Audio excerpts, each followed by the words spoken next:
রাস্তায় চলছে অনেক কিসিমের যানবাহন, কোনটি বড় আবার কোনটি দানব আকার।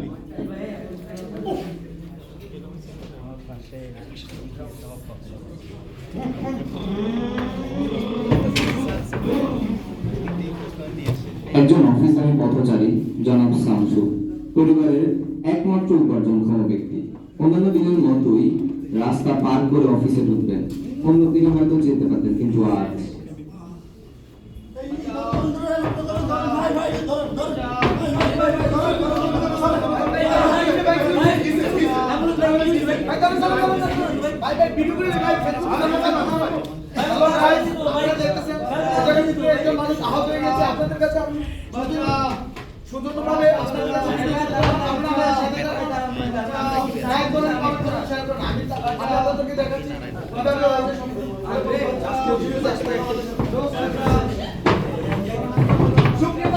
আমি আছি অসময় থেকে অসম টেলিভিশন থেকে চিন্তিত খান। এই মুহূর্তে আমাদের সামনে একটি মর্মান্তিক দুর্ঘটনা হয়ে গেল।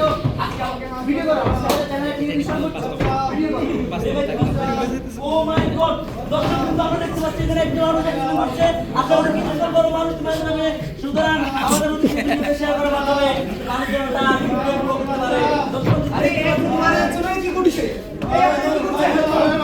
আপনারা মারা যাবে। আরে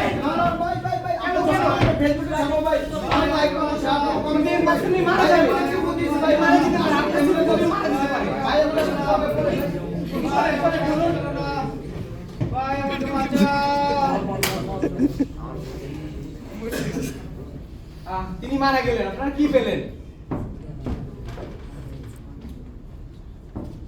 সুপ্রিয় দর্শক, সেলফি লুমিয়া সেলফির প্রতি অতিরিক্ত আসক্তি হয়ে একটা নেশার মতো আমাদের সমাজে পৌঁছে বেড়াচ্ছে। আমরা প্রতিনিয়ত দেখছি আমাদের তরুণ সমাজ সোশ্যাল মিডিয়ার ইনফ্লুয়েন্সের উপর ভিত্তি করে নিজেদেরকে জাহির করার জন্য, কিছুমাত্র লাইক কমেন্টের জন্য, আমাদের কিছু স্পর্শকাতর মুহূর্তে যেখানে সাহায্যের দরকার সেই সময় এসে তারা সেলফি নামক রোগে আসক্ত হয়ে তাদের সমাজকে না বাঁচিয়ে তুলে মানবিকতার দ্বার প্রান্ত থেকে দূরে চলে এসে সেলফি সোশ্যাল মিডিয়া আপলোড করছে, যার কারণে দেখা যাচ্ছে একটা পরিবার থেকে তার একজন একমাত্র উপার্জনক্ষম ব্যক্তি চিরকাল হারিয়ে যাচ্ছে। তাই আজকে আমরা এ থেকে শিক্ষা গ্রহণ করি। আমাদের আজকের শিক্ষা নিয়ে আমরা আমাদের আশেপাশে যারা আছে সকলকে এ ব্যাপারে সচেতন করবো। ধন্যবাদ সবাইকে।